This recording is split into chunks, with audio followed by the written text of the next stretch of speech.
आपने कई बार कहानियाँ सुनी होगी, उन कहानियों में कई बार भूत का भी ज़िक्र किया जाता है। कई लोग जो होते हैं वह इसे काल्पनिक मानते हैं, कई लोग जो होते हैं वह इसे सच मानते हैं। लेकिन क्या आखिर सच है ये तो अभी कोई नहीं कह सकता। साइंस की दृष्टि से जो ये है दिमाग का एक वहम है। लेकिन आज की जो कहानी आपको सुनाने वाला हूँ, एक भूत जो एक लड़की के पीछे ऐसा पड़ जाता है कि उसके ससुराल तक पहुँच जाता है और उसके पति और उस लड़की को दोनों को इस दुनिया के अलविदा कर कर लेकर चला जाता है। जब पुलिस इसकी जांच करती है तो ऐसी-ऐसी बातें सामने निकल कर आती है कि जिसे सुन आपके पैरों तले ज़मीन खिसक जाने वाली है। सो नमस्कार, आदाब, सत श्री अकाल दोस्तों, मैं करण राज, आप देख रहे हैं अनोखी अपराध। ये घटना जो है उत्तर प्रदेश के मिर्ज़ापुर की है। वहीं का रहने वाला सत्येंद्र प्रसाद, जिसकी उम्र 60 साल थी।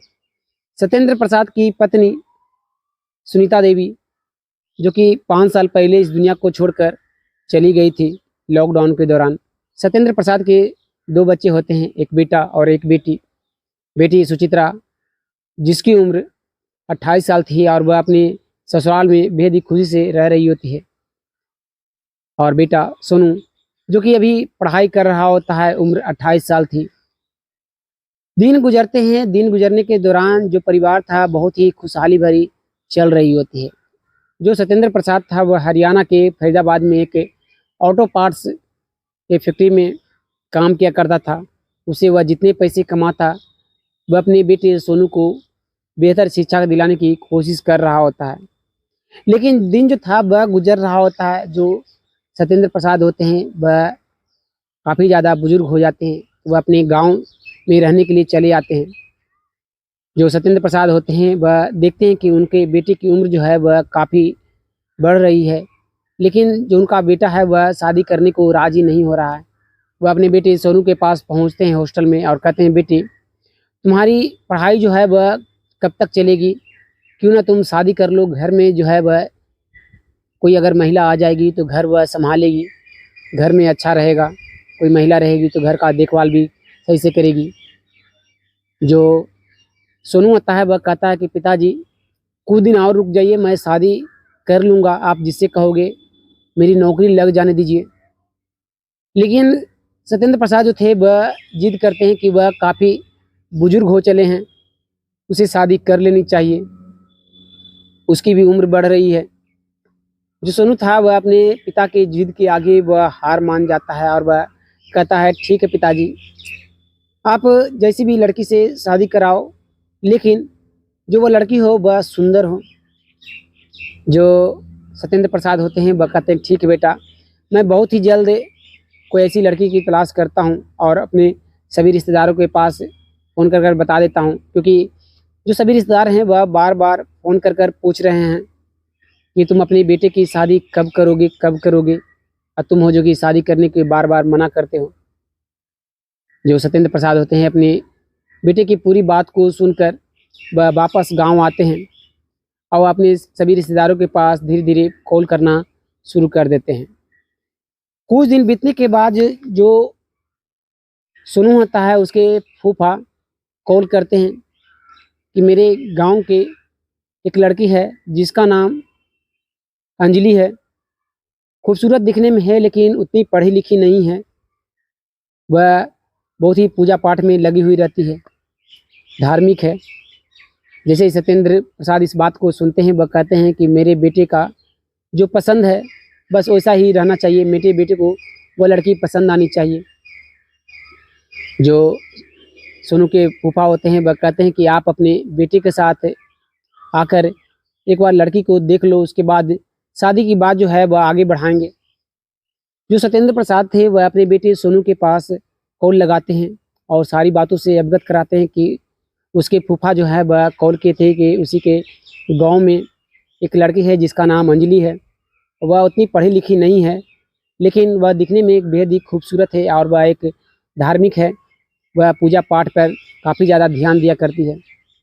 सोनू जो था वह जैसे ही इस बात को सुनता है वह कहता है कि ठीक है पिताजी, लेकिन पहले जो है हम दोनों उस लड़की को देख लेंगे, उसके बाद रिश्ते की बात जो है वो आगे बढ़ाई जाएगी। जो सत्येंद्र प्रसाद होते हैं वह कहते हैं कि ठीक है तुम चले आओ, उसके बाद जो है यहाँ से हम दोनों फूफा के पास तुम्हारे चलेंगे। जो सोनू होता है वह अगले दिन के सुबह के 8 बज रहे होते हैं। वह अपने हॉस्टल से अपने गांव लौटता है मिर्ज़ापुर, और वहां पर आने के बाद वह अपने पिता के साथ वहां से निकलता है और वह सीधे अपने फूफा के घर पर चला जाता है। वहां पर जो सोनू था वह सभी के साथ एंजॉय करता है। वह रात जो थी वह गुजरती है।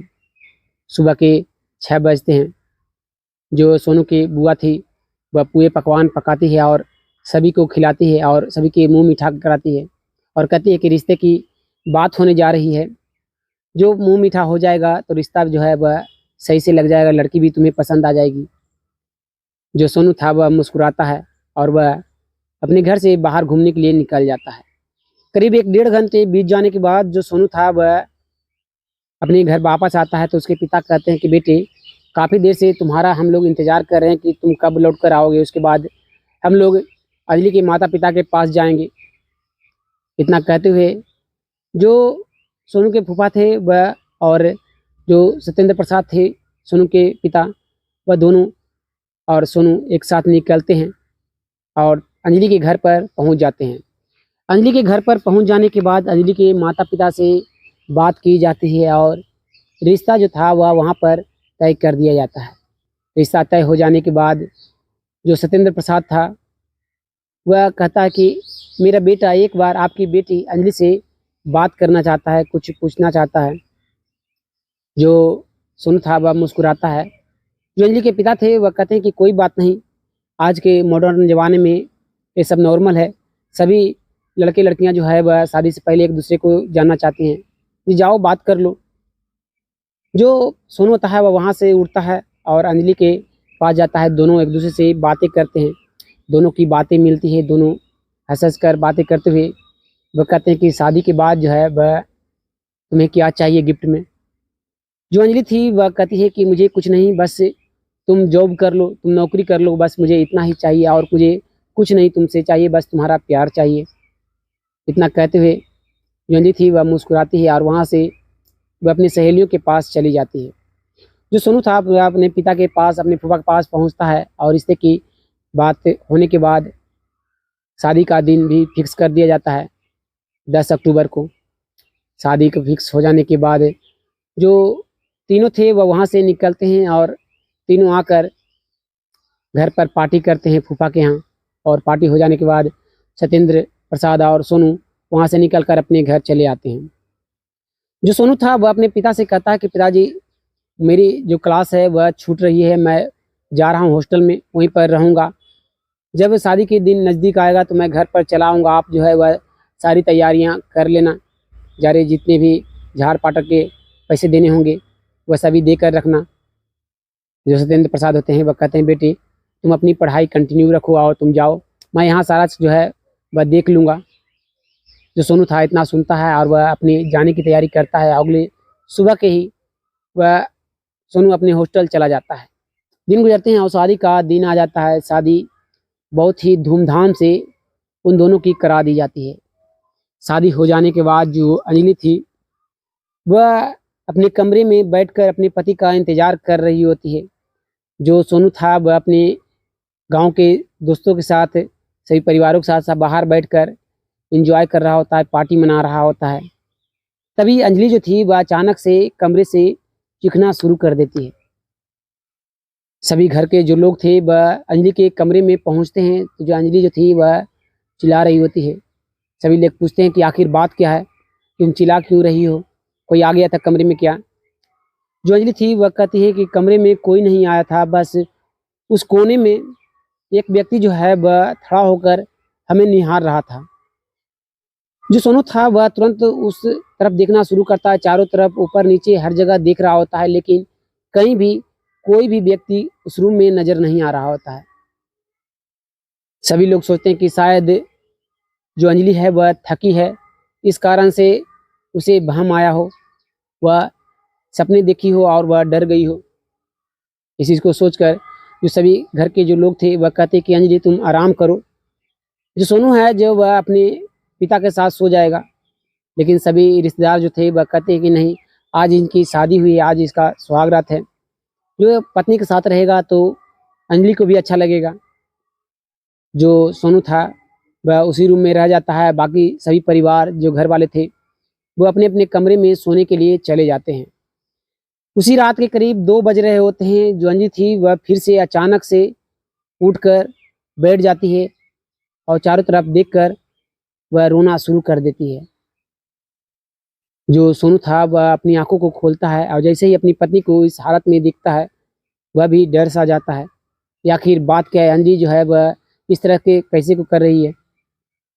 जो सोनू था वह पूछता है कि अंजलि कोई बात है तो बता दो, तुम कुछ देर पहले भी डर गई थी किसी को देखकर और अभी भी तुम हो जो कि रो रही हो। जो अंजलि थी वह अलग तरह की आवाज़ को निकालती है और कहती है कि उसे कुछ भी नहीं हुआ, उसे किसी से डर नहीं लगता, वह सो जाए। जैसे इस बात को सोनू सुनता है वह सोचता है कि शायद जो अंजलि के माता पिता थे उनकी याद आ रही होगी, इसलिए अंजलि जो है वो रो रही है। सोनू जो था वह अपनी पत्नी को चुप कराता है और सोने को कहता है। अगली सुबह होती है। सुबह होने पर जो अंजलि थी वह सारे काम काज को करना शुरू कर देती है। दिन जो था वह गुजरना शुरू होता है और दिन गुजरते हुए करीब 5-6 दिन गुजर जाते हैं। 5-6 दिनों के भीतर जो अंजलि थी वह 2-3 दिनों तक रात के 2-3 बजे वह सोनू जो था वह अपनी पत्नी को देख चुका था। लेकिन सोनू जो था वह सोचता था कि शायद उसे अपने माता पिता की याद आती होगी, इस कारण से अंजलि जो है वह रोती है। इस कारण से वह अपनी पत्नी से ज़्यादा सवाल नहीं किया करता था, ना ही उसकी पत्नी अंजलि बताया करती थी। दिन बीतते हैं तो जो सोनू होता है वह अपने पिता और अपनी पत्नी अंजलि से कहता है कि अंजलि, जो मेरी पढ़ाई जो है वह छूट रही है, तुम घर को संभालो और मैं जो हूँ वह अपनी तैयारी करने के लिए निकलता हूँ, क्योंकि नौकरी करने में काफ़ी समय लगता है। अगर मैं पढ़ाई में ज़रा सा भी कोताही करूँगा तो शायद मुझे कभी नौकरी लग पाएगी, इसलिए मैं कोई कोताही नहीं करना चाहता नौकरी के पीछे, इसलिए मैं कल ही यहाँ से निकलने वाला हूँ। जो अंजलि थी वह कहती है कि ठीक है, आप जाकर अपनी नौकरी की तैयारी करो, मेरा भी सपना है कि आपको कोई अच्छा सा नौकरी लग जाए। जो अंजलि थी वह अपने पति सोनू की सारी तैयारियों को करती है, कपड़े लत्ते को बैग में सरियाती है और तरह तरह के पकवान को पकाती है, ताकि हॉस्टल में जब मुझे भूख लगे पढ़ाई के दौरान तो वह कुछ खा ले। वह रात गुजरती है। अगली सुबह के 8 बजते हैं। जो सोनू था वह वहाँ से निकलता है, अपने हॉस्टल पहुँच जाता है। हॉस्टल में उसका एक दोस्त था पंकज, जो कि साथ में ही पढ़ाई किया करता था। दोनों जिस भी ट्यूशन क्लासेस में जाते वह दोनों एक साथ जाया करते थे, इसलिए दोनों की जो बहुत ही अच्छी पड़ती थी। दोनों एक दूसरे के साथ हर दुख सुख बताया करते थे। एक रात के करीब 12 बज रहे होते हैं। जो सोनू था वह अपने बेड पर हॉस्टल में सो रहा होता है, तभी सोनू का मोबाइल का जो घंटी था वह घनघनाना शुरू हो जाता है। सोनू की आंखें खुलती हैं तो वह देखता है कि उसकी पत्नी के मोबाइल से कॉल आ रहा है। वह तुरंत उस कॉल को रिसीव करता है कि आखिर बात क्या है, इतनी रात को वह कॉल कर रही है। जो सोनू था वह पूछता है कि बहुत रात हो चुकी है, उसे सो जाना चाहिए। तो उसकी पत्नी जो अंजलि थी वह उधर से कहती है कि मुझे नींद नहीं आ रही है, मुझे तुम्हारी याद आ रही है, मैं तुम्हारे पास आ रही हूँ। जैसे इस बात को सोनू सुनता है वह मुस्कुराता है और कहता है कि ये कैसी बातें कर रही हो, वो 25 किलोमीटर की दूरी है और तुम्हारे आने तक सुबह हो जाएगा। जो अंजलि थी वह कहती है मुझे आने में पल भर का लगेगा और मैं तुरंत वहाँ पर पहुँच रही हूँ। जो सोनू था वह कहता है कि मजाक करना बंद करो और सो जाओ, जो मुझे भी नींद आ रही है और कल सुबह मुझे क्लास भी जाना है। इतना कहकर वह कॉल को रख देता है और वह सो जाता है। करीब आधे घंटे हो जाने के बाद जो सोनू था वह देखता है कि उसकी रजाई जो है वह अचानक से कोई खींच रहा है। वह उठकर बैठता है तो देखता है कि उसके सामने एक व्यक्ति जो है लंबी काठी वाला वह खड़ा है। उसकी दाढ़ी जो है वह बड़ी बड़ी है और उसके नाखून जो है वह बड़े बड़े हैं और उसकी तरफ वह निहार रहा है। और जो वह सोनू था वह कुछ समझ नहीं पा रहा होता है, वह चुपचाप से उस दृश्य को देखता हुआ जा रहा होता है। वह जो दृश्य था वह बोलना शुरू करता है कि मैंने कहा था सोनू कि मैं तुम्हारे पास आ रही हूँ कि मुझे तुमसे प्यार है और तुम्हारे साथ मैं हर दम रहना चाहती हूँ। जो मैं आ चुकी हूँ। जैसे इस बात को सोनू सुनता है, वह डर कर पंकज को आवाज़ लगाना शुरू कर देता है। पंकज जैसे ही सोनू की आवाज़ को सुनता है, वह तुरंत उठकर लाइट को जलाता है। तो देखता है सोनू जो है वह काफ़ी ज़्यादा पसीने पसीने हो चुका है। वह पूछता है कि सोनू आखिर बात क्या है, कि तुम इतने पसीने पसीने क्यों हो रहे हो, तुम डरे हुए क्यों हो? जो सोनू था वह कहता है कि वह कुछ देर पहले करीब आधे घंटे हुए होंगे, वह अपनी पत्नी से बात किया। उसकी पत्नी जो थी वह कही कि वह आ रही है और उसे पल भर आने में लगेगा। उसे मजाक लगा और वह कॉल को काट कर सो गया। और उसका अचानक से उसकी रजाई जो है वह कोई खींच रहा था। तो उसकी आंखें खुली तो एक दृश्य जो है वह उसके सामने आया। वह कह रहा था कि मैं आ चुकी हूँ और तुमसे मैं प्यार करती हूँ और तुम्हारे साथ मैं अपनी जीवन बिताना चाहती हूँ। जो पंकज था वह कुछ सोचता है और कहता है कि तुम्हें जो है घर चलना चाहिए और अपनी पत्नी को देखना चाहिए, क्या तुम्हारी पत्नी जो है वह ठीक ठाक है या नहीं।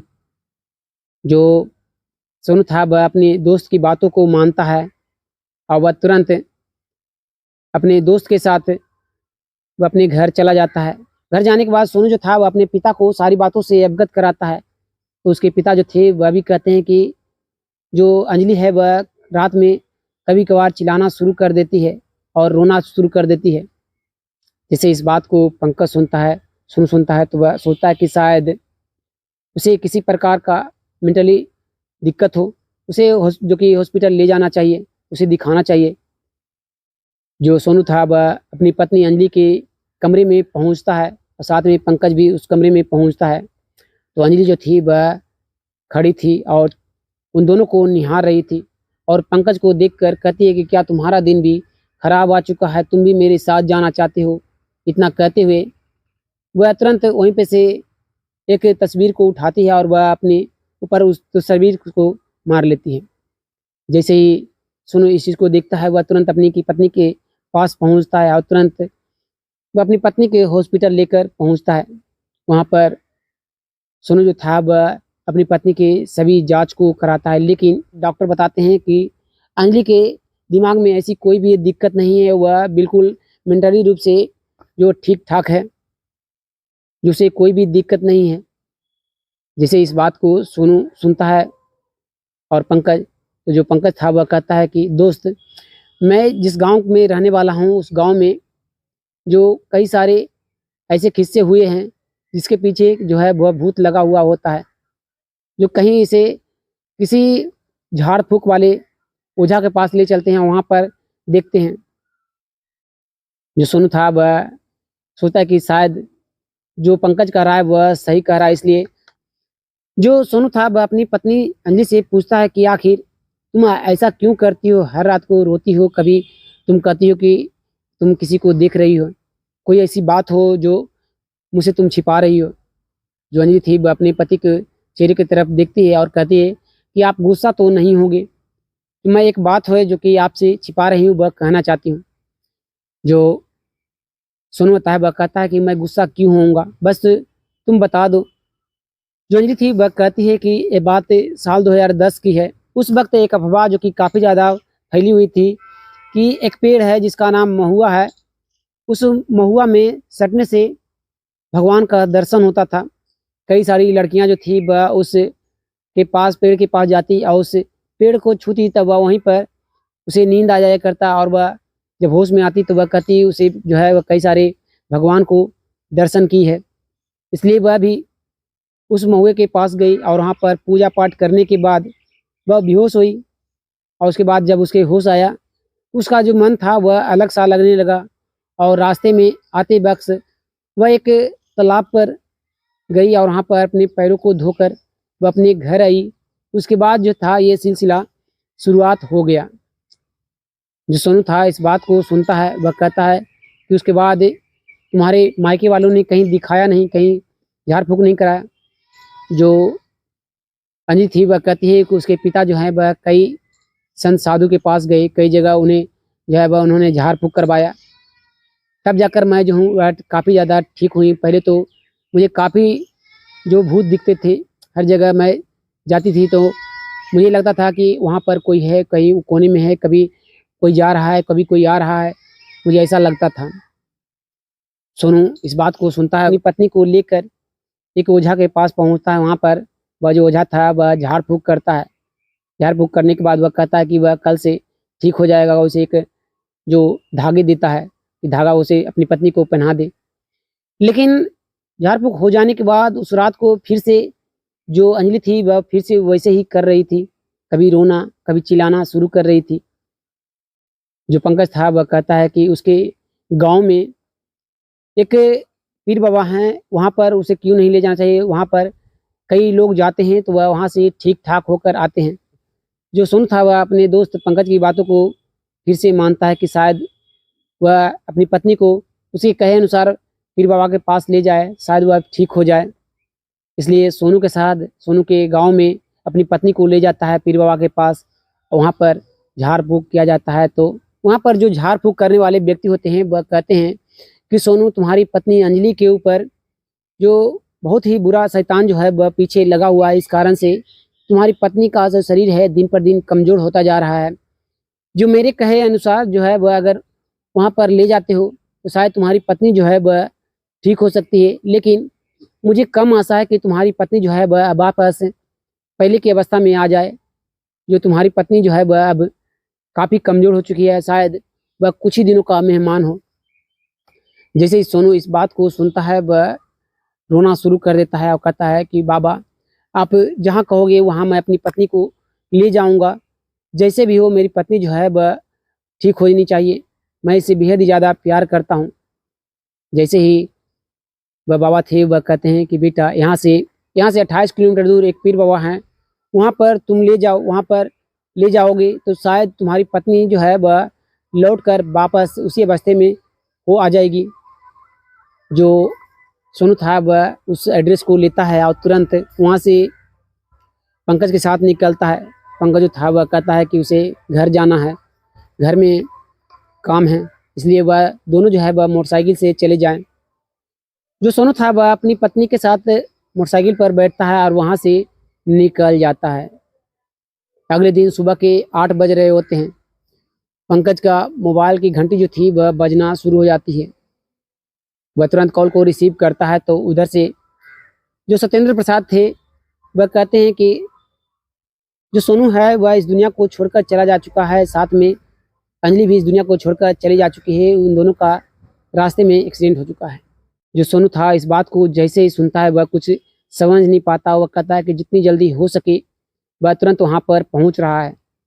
सोनू वहाँ से निकलता है और तुरंत सोनू के पिता के पास पहुँचता है।